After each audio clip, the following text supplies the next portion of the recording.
खुल के नहीं बोल रहे, मतलब खुल के बोल रहे हैं, माफ करिएगा, हाँ सॉरी, मैं अपने शब्द वापस लेता हूं। सुरजीत जी बहुत खुलकर बोल रहे हैं कैप्टन अमरिंदर सिंह पे। एक और पार्टी का नाम कैप्टन अमरिंदर सिंह ने लिया था जब उन्होंने कहा था कि मैं बीजेपी के साथ समझौता कर सकता हूं। सुखदेव सिंह ढींढसा की जो पार्टी है, उसके साथ कुछ संभावना है गठबंधन की, समझौते की? अभी तक कोई संभावना नहीं है। आगे जाके क्या हो जाए राजनीति के अंदर। आप सर बहुत कन्वीनियंट जवाब दे रहे हैं। आप कह रहे हैं अभी तक कल जाके चेंज हो जाएगा। राजनीति के अंदर ना तो कोई सताई किसी का दुश्मन है और ना सताई किसी का सज्जन है। कौन सी मोड़ में उतर जाए और कौन सी मोड़ में कौन किसके साथ बैठ जाए, कोई अभी कहना उचित। पर ढींढसा जी से तो बीजेपी के बहुत पुराने संबंध हैं, मंत्री भी रहे थे एनडीए के सरकार में वो पहले। ये तो ढींढसा जी से पूछो इसके बारे में। पर उनकी उम्र भी काफी हो चली है, इसीलिए पूछ रहा हूं कि आप ऐसा तो नहीं, आपके विरोधी कह रहे हैं कि आप जितने फूंके हुए कारतूस हैं आप उनको लेके, क्योंकि आप डेस्परेट हैं।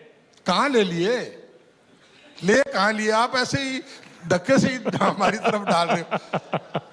मतलब नहीं ले रहे? अभी नहीं लिए ना, आगे की क्या पता क्या बीजेपी में क्या ऐसे चेहरे हैं जो पंजाब चुनाव जिता सकते हैं?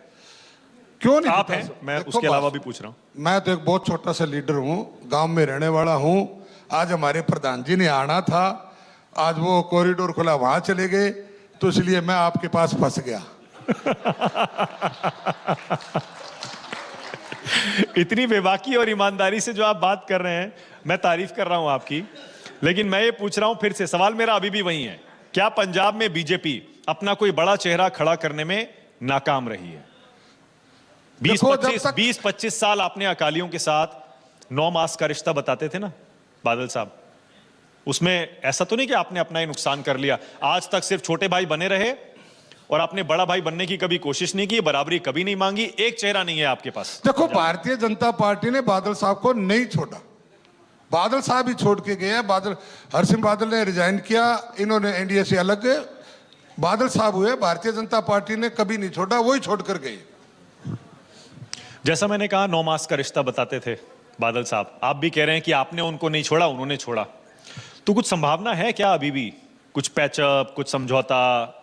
अब तो बिल्कुल नहीं है, बिल्कुल नहीं है, बिल्कुल नहीं है। तो जब उन्होंने अपने प्रत्याशी खड़े कर दिए सारी सीटों पे और आज वो अनाउंसमेंट और प्रचार हो रहा है, तब तो बिल्कुल। चुनाव के बाद क्या कोई परिस्थिति ऐसी बने तो मैं अंतर्यामी तो हूं नहीं, आगे क्या होने वाला है आगे कोई आप बता सकते हो अकल को क्या होगा?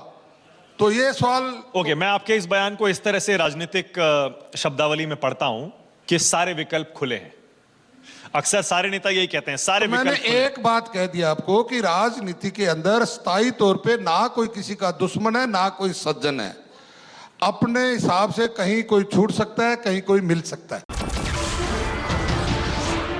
नमस्कार, मैं हूं मानक गुप्ता। अगर आपको हमारा ये वीडियो पसंद आया हो तो इसे लाइक और शेयर जरूर करें, और हाँ, हमें सब्सक्राइब और फॉलो करना ना भूलें ताकि आप देश और दुनिया की कोई खबर मिस ना करें। तो जुड़े रहिए हमारे साथ और देखते रहिए News 24।